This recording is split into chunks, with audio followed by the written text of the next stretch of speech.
नोकर होता तुम्ही? तुला माहित नाही? नाही, यांनी सांगितलं नाही तुला?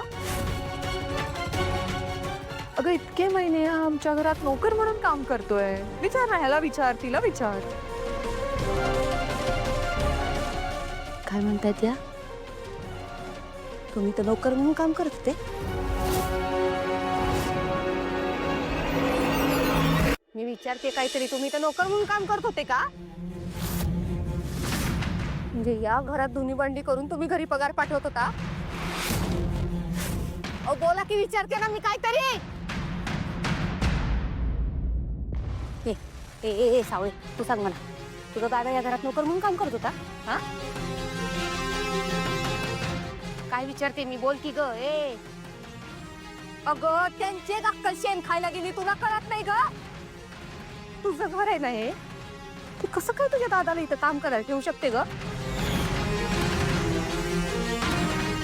कसं ठेवू शकते? कोण बाई आहे ग तू? इनफ.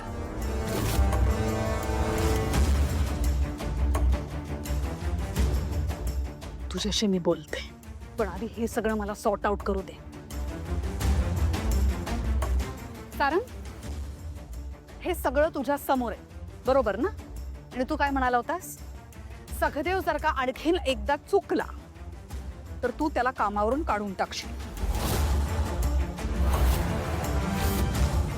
आता बोल ना. जरा सॉरी, पण चूक तुझी आहे. सारंग सर, चूक तुझी आहे दादा. मी बोललो होतो ना तुला, कंपनीचं काम आहे, जबाबदारीने करावं लागेल. रक्कम छोटी आहे पण मी काही नाही करू शकत. सॉरी, पण आजचा दिवस तो शेवटचा आहे. उद्यापासून कामावर येऊ नकोस. आता उगाच मलाच माझं गिल्टी वाटतंय. माझ्याच बाबतीत कसा चुकतोस तू सगते? आता गेल्या वेळेस किटी पार्टीला माझ्या मैत्रिणीच्या सँडलवर ज्यूस सांडवलं याने. मग काय, तिची चप्पल साफ करावी लागली याला.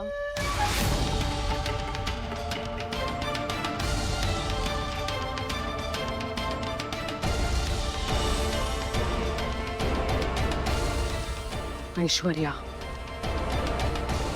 चला की आता. किती ऐकून घ्यायचंय? किती अपमान करून घ्यायचंय तुम्हाला? ओ, खोल बोलते मी.